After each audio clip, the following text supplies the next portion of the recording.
Hook the mystery. For most of human history, money had weight. You could feel it in your hand. You could test it, melt it, bury it, or steal it. And then, almost without anyone voting on it, money stopped being real. Not fake exactly, but abstract.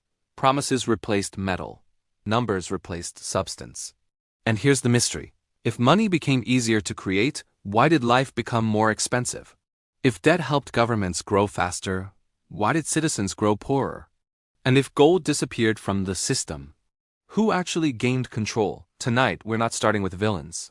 We're starting with a quiet substitution, the moment debt replaced gold, and power changed hands forever.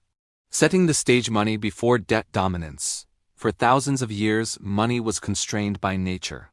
Gold and silver weren't perfect, but they had one inconvenient property for rulers. They couldn't be created on demand. Kings could mint coins, but they couldn't mint gold. Empires could conquer land, but not alchemy. That limitation mattered, because when money is scarce, power is limited. Wars were expensive. Governments had to tax directly. Citizens felt the cost immediately.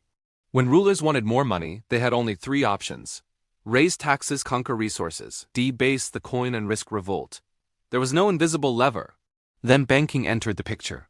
Goldsmiths noticed something strange. Most people didn't come back for their gold. If you want to understand what's coming, you have to understand what already happened.